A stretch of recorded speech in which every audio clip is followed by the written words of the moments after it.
Hi again, and welcome back to Boss Moves and Benefits. This is Ken Ball, and I'm the president of Custom Benefit Consultants and CBC, and the president and owner of Control Source Inc. Control Source Inc. is our third-party administrator. As a third-party administrator or a TPA, we provide lots of different services to various employer groups. Many of which you're probably familiar with. So block and tackle type services that most modern employee and benefit plans have embedded within their offerings, like flexible spending account administration, health savings account administration, COBRA administration. But we also do some unique things that many of our clients enjoy, and one of them is leave administration. So along with Robin Ball, the founder and CEO of CBC, we have with us today the leave of absence manager at Control Source, Sheila Bowers. Welcome, Sheila. Thank you. So Sheila, we're excited to dig into leave of absence. I think it's an aspect of employee benefits that it plays such a critical role and probably does not get talked about enough within the context of a broader employee benefits offering. But I wanted to just kind of hone in on your background and experience first. Just talk about your background in employee benefits and leave in particular, and what brought you to Control Source. Oh, man. So I landed into leave administration completely by accident. Well, to be fair, none of us raised our hand in fourth grade and said, I want to be in insurance. I want to be, right? No. I was, actually, I had just finished school for medical assisting. So I had my medical assisting diploma, and I was working as a back office medical assistant for a cardiologist. And honestly, I wasn't making a whole lot of money. I was 19. My daughter wasn't even a year old yet. And I was like, I need, a better job. So I ended up getting a job at another third-party administrator. And I just came in for, as a medical assistant. They said, we just need you to make phone calls to doctors' offices. We need you to follow up on paperwork and see if you can get paperwork sent back for these leaves. And I will be completely honest, I had no idea what FMLA was or anything about leave, like the first few years I even worked there, because I was so behind the scenes and just so into what I was doing. Plus, we were a whole separate department. There wasn't many of us, and it was just me doing all the medical assisting stuff. But I ended up learning so much with that TPA. I was there for 17 years. Wow. Almost 18. And it was meant to be a stepping stone because I was actually going to school for something completely unrelated. And it was meant to be my stepping stone, but I stayed because the more I dug into FMLA and ADA, short-term disability, the more I found that I loved it. I can't explain why. Leave administration is a bear. It really is. And when anyone brings up FMLA, I feel like there's that cringe moment where they're like, oh, that's what you do. And I'm like, yes, it's great. But I don't think many share my same passion. What did bring you or attracted you to Control Source? I was feeling super stagnant where I was at. I had been there for a really long time. There was no more room for growth. And I just kind of felt like I was just there. I'm just doing my job on a daily basis. And it wasn't exciting anymore. And when I had learned that there was an open position at Control Source for someone to come in and really build out the leave administration department, I was so excited, and I applied. And when I got that first interview, man, I was nervous, but I was like, you know what? I'm just going to share my whole passion. So that's what I did. And I'm so glad to be here because really this department is exciting, and we're bringing it, we're really bringing it ground up. The bones were already here. Now I get to come in and really build the walls and supports and processes and procedures. And It needed That's you, what Sheila. excites It me. needed you. I am so grateful because with all the things that we have to worry about with changing regulations and employee benefits and client side and leave was like, we were not going to be in the leave business. Never. I mean, it wasn't something that we really wanted to do, but we had a client saying, you're managing all my eligibility and you're managing the application, the disability claims and all these different things. Why can't you just do leave? Like, that's the only thing that you're not doing. And not knowing how it fit together with employee benefits so tightly and the importance of it, I've learned a lot, but I can definitely say since Sheila's been on board, like I can sleep at night. Like she's got it. She doesn't just have it, but she's taking us in some exciting directions. She appreciates why we're different, which we'll talk to you definitely about that. And we keep innovating, which is pretty exciting.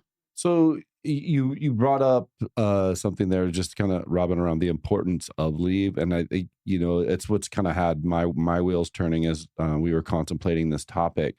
We're guiding a lot of large group employers, and there's so many moving parts. But if I get into the room to speak to the decision makers, frankly, most of the time we're talking about the medical plan, the dental plan, compliance for ACA, the deductible levels, the co-insurance, the stop loss insurance, all these moving pieces. But leave really weaves its way through all of that, right? It touches so much of what we do and can have an impact on all those things relative to their eligibility, to their contributions, when they are on the plan, when they're off the plan. So, I say all that to kind of throw the ball to you, Sheila, and kind of give us your take on the importance of effective and comprehensive leave policies, and it's not just FMLA, right? Yeah. From the leave standpoint of everything, just everything as a whole, a lot of employers don't realize how much value there is, in really understanding FMLA. And it does weave its way through these other, things, COBRA, for instance. With FMLA, once you exhaust your 12 weeks, generally most employers would then move you to a COBRA plan. And where we get to come in and kind of like weave our way through, and it's we get to work with those people and help them get their COBRA in place. And we communicate with their employer to say, what? Their benefits have exhausted because their FMLA is exhausted, but we're going to go ahead and, help them get enrolled into COBRA if that's what they want to do. I think that's that's one of the things I love to talk about definitely is that I didn't realize as in employee benefits how many employers do not tightly manage their eligibility when they're on leave. And so a lot of times they'll go past FMLA exhaust and a manager will be like, oh, she has cancer. I don't want to take her off the plan. And so we struggle a lot with that because if that happens in that situation, they are not covered underneath their stop loss policy on our self-funded plans. You're paying life and disability premiums. If they die, the carrier will not pay that death claim because they're not actively at work and it doesn't fit into their certificate of coverage. And so those things are super important. But I like that you brought up COBRA too. I think dovetailing Control Source COBRA with leave and our individual side on sales, what we're able to do is kind of handhold those folks to Sheila's point, and let them know many times they can have Medicare options, especially with ALS or end-stage renal disease. And sometimes they can get a subsidy in the marketplace because they haven't been at work. So often, and I would say a group that's 2,000, 3,000 lives that's self-funded, we can get 2 to 3 large group claimants off the plan a year by doing that. That's the best deal any COBRA person's any COBRA company is going to offer you. But more important is really that compliance piece at the point that they are not eligible. And exhaust is a natural one, but there's lots of other leaves that are similar, and how your plan doc aligns with them and how it's administrated is important. Sheila, give us a day in the life of the leave administration manager. Every day is different. Nothing is ever the same. It's always some, new thing that happens every day. And like yesterday I came in and I'm like, ooh, it's a busy Monday. Let's go. So it was very much, I was jumping on and off the phones and helping the team get through their day because they're answering the phones and I'm on the back end like, okay, where can I help everybody? So clearly, it really just kind of depends on volume of issues, volume of calls, types of issues that are coming through your shop on any given day. And that kind of strikes me with one particular thought, which is just how things can vary from client to client. So the Family Medical Leave Act is the Family Medical Leave Act, right? It's federal law. However, different clients may have different leave policies that they ask us to administer. They may or may not have short-term disability that integrates with leave policies. Certain states have state short-term disability, certain states do not. And then there's other things that can be particular about any group client. So I guess just talk about your experience with that and how we're able to accommodate those. The one thing I have learned so much coming to Control Source and CBC is how different we truly are. Coming from the TPA that I was at, you have your standard things. You have a big leaves, you have a really big contact center. So you have a centralized place where everyone's just kind of pushed in with their questions. And then it's just triaged out to department. Like, oh, this person had a question about eligibility, so we'll send it over here.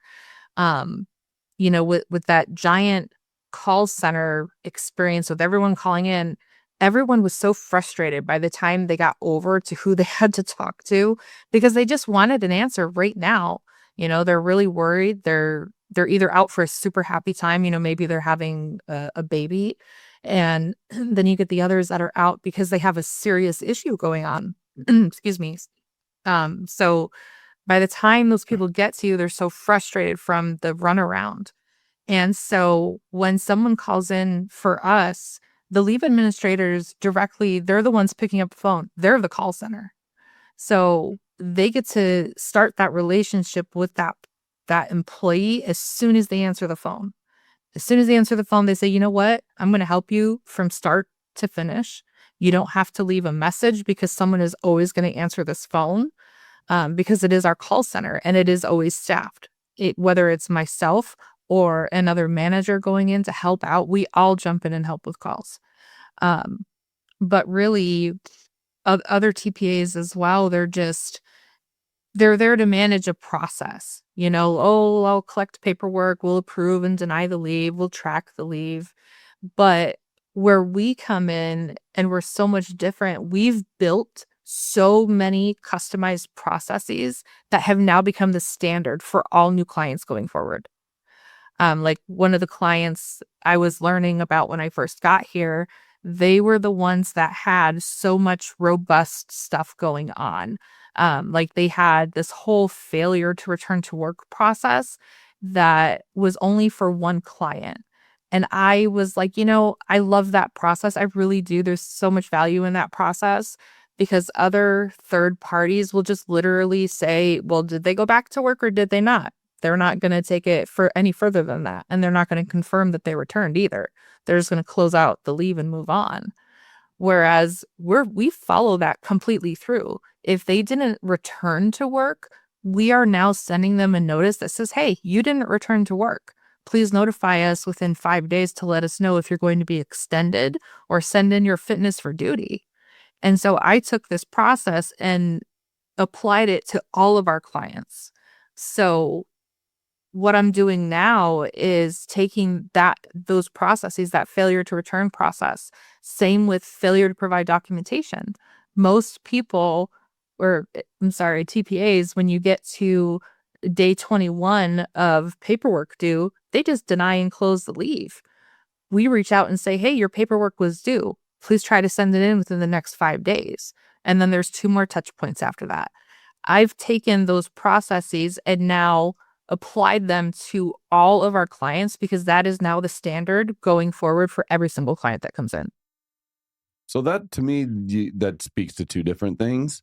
One, the fact that from client to client, group to group, and even sometimes state to state, that leave rules, there are some differences, right? And so then we either need to help them shore that up, or we need to have a client-specific policy to address that. And then the other thing I think it speaks to, and I know, Robin, this was something that you really wanted to key in on, is just the staffing model, right? And then how we're able to help see these leaves all the way through. Yeah, that's what I think Sheila just spoke to. But what was interesting to me about that is I didn't know it was unique until Sheila came our way. And she's like, one person can handle it. And then we just hired another, very experienced person. And Sheila, maybe you might want to talk about his experience, is that, he really appreciated that more than anything else. Do you want to hit on that real quick? Because it kind of clarifies, how people feel supporting that type of process as well. Yeah, I did hire in someone recently, and he came from another TPA, just like I did. And when he came in, I was letting him know, like, hey, this is one of our processes, and I was explaining it to him, and he said, wait a minute. And he said, so I'm going to reach out to someone after they're supposed to return to work. I don't just close this out. And I'm like, no, you don't. And his mind was absolutely blown. He just could not believe that we manage a process that's so robust to like that extent, because it's true. He came from another TPA. They just closed the leave. And he said he was call center, so he didn't get to actually touch the leave. He would be one of the triagers, which was very frustrating because he couldn't resolve the issues. Yeah, I thought that was really, really good to learn. Yeah, and he was so happy to, one of the biggest things for him when he got here was, not only am I answering the phone, I don't have to send a message to somebody else. I can help them right now. And that was one of the reasons he really wanted to work here. And I appreciate that, because, these individuals, they need help going through this process. And however we can help them is, the best for everybody. We want to give them the best experience, and, definitely being able to answer the phone and speak directly with someone you're going to manage their leave for. That's a leg up. We're going to build that relationship immediately. And he's floored, and he loves it. He actually loves being on the phone. He's fabulous on the phone. He's so good on the phone, and all around, all the leave administrators are they're all great, but he's so fantastic on the phones. So this is good, because I think you're taking the conversation somewhere that we really wanted to shine a light on, which is the things that we do differently than kind of the typical TPA and the typical leave administration. And I would say that this is where kind of the historical kind of ethos and approach of CBC is impacting things that we do on Control Source, so to speak. So for years with CBC, we've let our clients and prospects know, like, hey, we will do completely custom automated process development for you with custom communications, a branded site. We really want to make this consistent with your culture. This isn't kind of a widget that you just buy in the store, right? And so I think it's taking that approach and applying it to leave. And I think what's great about your experience is that you've seen the way it's typically done, right? That it's usually just is off the shelf. It's we work in this box, and that's the only box that we work in, and this is just how it's going to be. And you've given a couple great examples already, but I know that there's several more.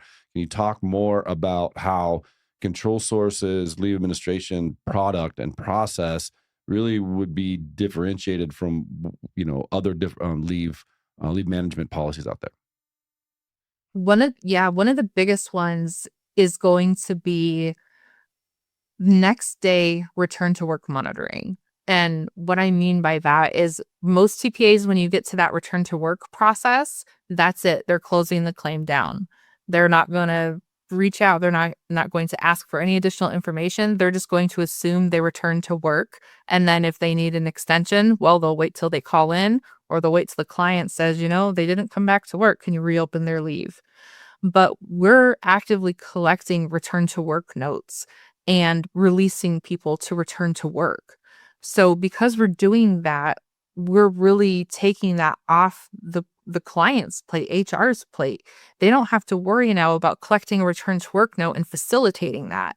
We get to collect that for them and release them to return to work. And that's their trigger point. Once they get that release from us, they go ahead and they're like, yep, I can put them active now, in their ADP, Workday, whatever system they're using for timekeeping.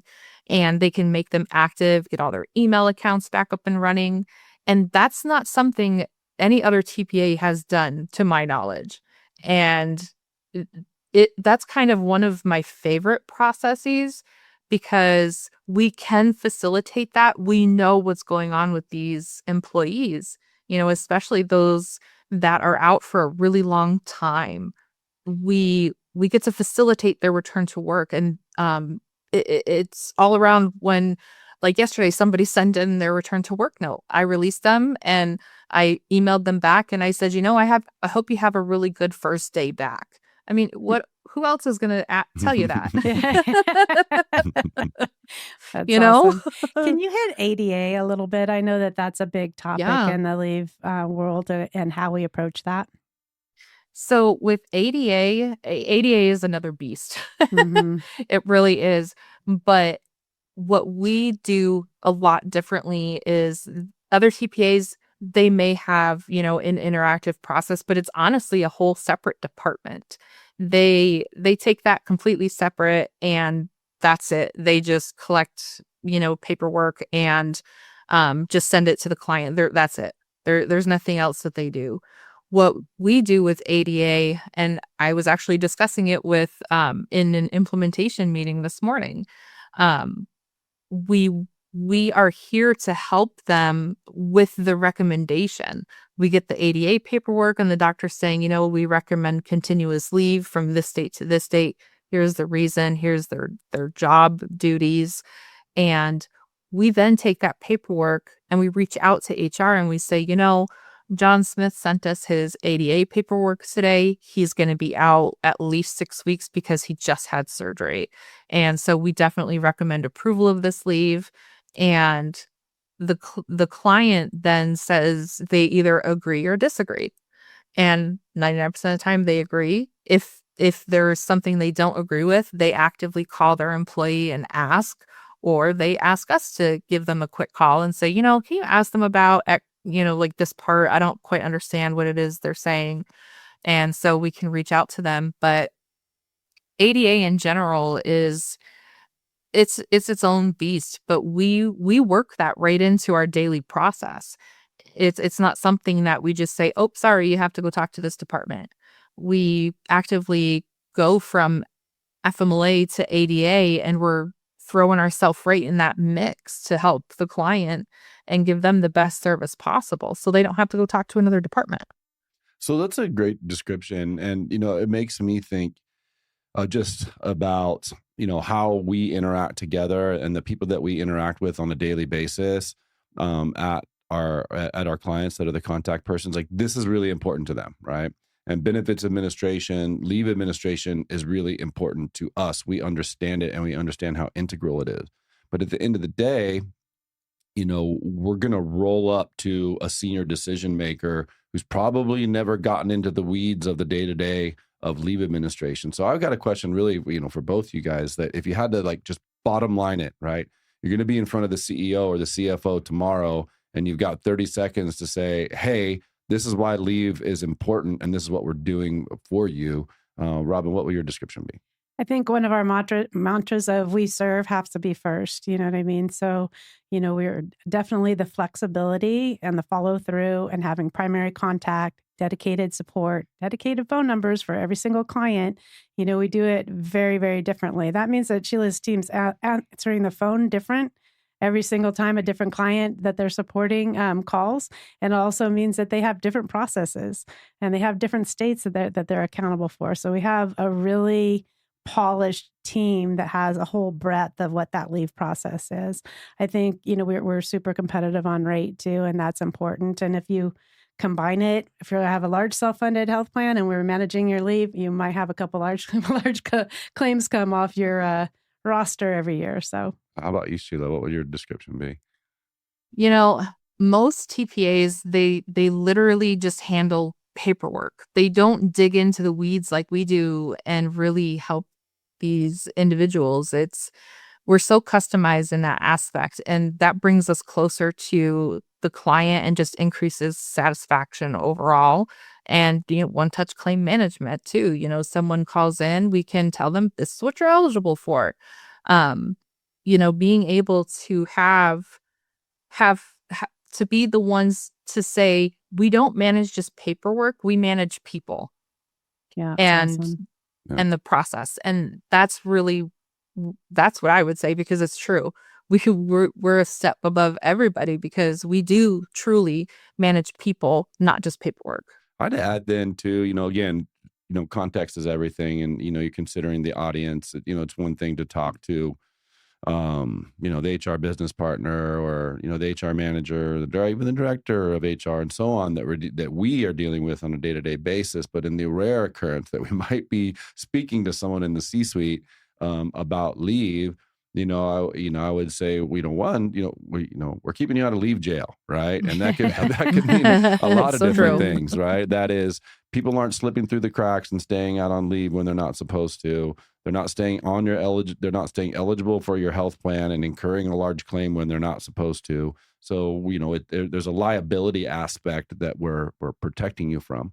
And then the corresponding, and I think this is really just a double down on what both of you explained, is from a talent acquisition aspect. We are touching, interacting, supporting your employees, and going to give them an experience that's consistent with the culture that certainly someone sitting in a CXO position, would be important to them. I just forgot a big one for CXO position here. So we also collect premiums for when folks are on leave. And when we're doing arrears processes, usually the most missed premium is somewhere in the leave process, when they start to collect, if they terminate and they haven't collected and all of those things. So what also makes us unique is that we collect the premiums, we put it into our benefit administration system, and it combines that with our arrears. So they'll know what's collected for people that are on leave and what's collected for folks that are, regular, they have a life event or what have you. Are we catching up those payroll deductions? And it all syncs up. So anything that is not collected is reporting back to them. This percentage is not collected because of leave, which is usually the highest percent. So we can drill down into those processes and go, okay, how can we make this window tighter? How can we bill better? What's the expectation, the communication with the employee at that point? And that's a big one because, as we onboard new clients that don't have those types of processes in place, we can look back historically and we can see that, not accounting for those uncollected contributions and premiums can, depending on the size of the company, can end up in the hundreds of thousands of dollars in a particular year. And that goes right to their bottom line. So I think that's a good point, Robin, in terms of, how that could impact, from a C-level viewpoint. So I've got one. I mean, this is meet the team time, right? Sure. And so we're thrilled to have Sheila. She's one of our biggest rock stars in the company right now. And I'm always, I get more and more impressed every time she talks, every time she talks to a client, every time she does a presentation. I just absolutely love it. But can you tell us a little bit about ghost hunting? Yes. Okay. So so much goes into this. So what you're saying is we may have another podcast episode on ghost hunting.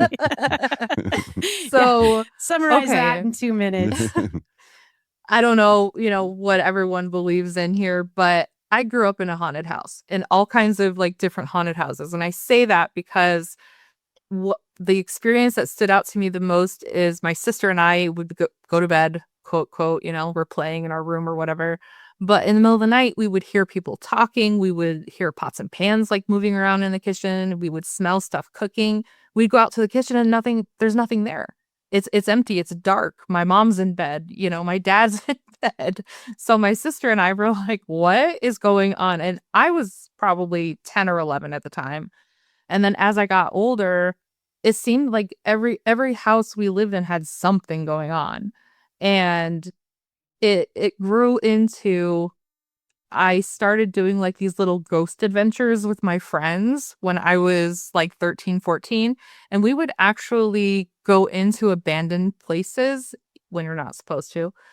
We'd go into abandoned places and just really just go look around. And we had like a little video camera. We had these little voice recorders, and I will never forget, we took a picture and there was like clearly an outline of someone there. And we got so freaked out. We screamed and ran out of there. We're like, nope, we are out of here. But I love that fun fact about you, Sheila. It's now turned into this. My daughter had experiences when she was younger in a house that we rented. And my kids had this quote imaginary friend, or so I thought. And it turned into, they would talk to this whatever it was at night. It was on the baby monitor. It was kind of creepy, but my daughter then got interested in it. So now her and we actually frequent graveyards. We'll go to abandoned places. We actually got approval and went and did a ghost hunt at her high school before she graduated. Because there was like a couple of things that happened there, and there's some history there. So they let us come in. They're like, absolutely come in. It was so much fun. It was a total blast. But now we try to go on ghost hunts at least once or twice a year. But we go to graveyards now, and it's not just to like, ghost hunt, but we actually go there and we visit the graves that are not kept up, and we actually clean them off and, take the leaves off of them, just because, they feel forgotten because the grave is just so old, like 18 whatever, and so we just clean them off and just make them look nice and just like let them know like, hey, you may not have family left, but we still care. No wonder you're the empathetic leave manager. I care a lot. I know you do. Wow, that's a great one. So I guess any closing thoughts on Control Source and leave administration, Sheila? I'm just excited as the future comes in, because more and more states are coming in with legislation. We're going to continue to grow, and I am really excited to see just how much growth we can accomplish over the next year. Did you hear her say she's really excited about more state legislation? I know. See? Said no one. That's a geek. I love leave administration. We love you too. And thank you so much for joining us. Yeah, I mean, I think if there's, any single takeaway from this, it would be just the pivotal role that Sheila plays. We really appreciate you and how you've helped shape Control Source and the leave service. And we look forward to growing with you. Thank you so much. Thank you for having me. It was fun.